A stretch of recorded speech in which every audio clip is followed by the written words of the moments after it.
Tu as choisi l'intérim pour être libre. Et pourtant, aujourd'hui, tu te sens un peu perdu. Tu te demandes si tu as fait le bon choix, si c'est vraiment pour toi, ou si tu es juste en train de papillonner de mission en mission. On va en parler aujourd'hui, parce que ce que tu ressens, c'est normal.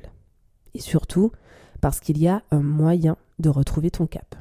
Donc tu voulais pouvoir choisir tes missions, ton planning, souffler un peu après la pression d'un poste fixe. Tu pensais que l'intérim allait te libérer. Plus d'autonomie, plus de respiration, moins de contraintes. Et tout ça, c'est vrai. L'intérim, c'est pouvoir organiser ton temps comme tu veux.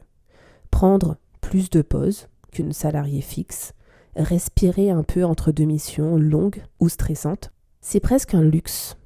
Franchement, en ce moment, cette autonomie est beaucoup recherchée. Mais petit à petit, après plusieurs missions, tu te rends compte que tu n'as pas d'équipe fixe. Chaque structure est différente, chaque enfant a sa personnalité, chaque projet pédagogique a un objectif précis. Même si le métier est le même et que les missions se ressemblent, il faut constamment se réadapter. Et là, parfois, tu te sens un peu perdu. Alors, on se demande pourquoi cette liberté qu'on voulait tant nous donne tellement l'impression d'être désorienté. Parce que ce rêve de liberté peut parfois entrer en contradiction avec la réalité du terrain. Même en choisissant ce chemin, tu peux te sentir perdu. Alors, ce n'est pas que tu regrettes ton choix, mais tu n'avais pas anticipé cette solitude professionnelle. Le manque de stabilité, ça use mentalement. À chaque mission, il faut s'adapter, trouver sa place, prouver qu'on est compétente et recommencer. Ton cerveau fait de la gymnastique en permanence en fait. Et par moments, même pour des détails simples, comme trouver la structure le premier jour de la mission, tu peux être déstabilisé. Ça te fait commencer ta journée en étant frustré. En fait, tu as gagné en liberté, en apparence. Mais tu te sens un peu perdu intérieurement. Je sais, le fait de se sentir perdu, ça revient à chaque fois. Il y a un décalage entre ce que tu imaginais et ce que tu vis réellement. Et évidemment, ça peut te faire douter, parce qu'en réalité, la liberté n'est pas égale à la légèreté. Est-ce que je suis à ma place ? Est-ce que j'ai fait le bon choix ? Tu sais quoi ? Ces sentiments sont parfaitement normaux. Certaines personnes adorent ce mouvement constant, cette découverte permanente. Et j'en fais partie. J'aime découvrir de nouvelles structures, découvrir de nouvelles personnes. Et paradoxalement, moi, c'est quelque chose qui me plaît énormément et qui me fatigue beaucoup moins. Ce qui me fatigue, en effet, c'est de chercher la structure parce que je trouve ça super stressant.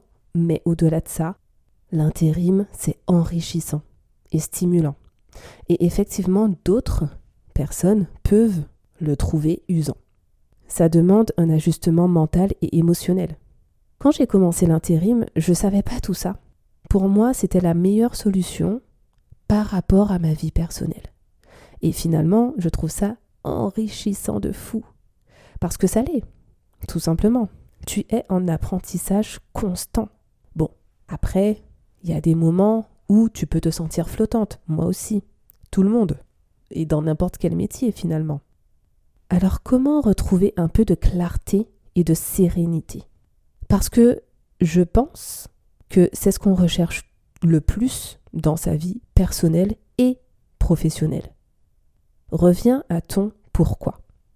C'est la réflexion qui te permet de rester focus ou qui te fait dire « Ok, là, il faut peut-être que je change quelque chose. Il faut que je réajuste peut-être. Il faut que je me pose et que je réfléchisse à ce que je veux faire. » Pourquoi tu as choisi l'intérim au départ ? C'est ton cap, c'est ton ancrage. Redéfinis ta liberté. On n'a pas toutes la même définition du mot liberté.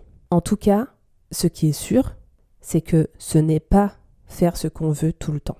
C'est choisir en pleine conscience ce qui te convient, ce qui nous convient. Et ce qui nous convient, c'est quelque chose d'individuel. C'est propre à chacun. Trouve ce qui peut te rassurer, ce qui peut te soulager au quotidien. Alors même dans l'instabilité, tu dois avoir des routines, des rituels, des petits outils perso spécial bien-être. Ça t'aide à ne pas te sentir ballotté par les missions.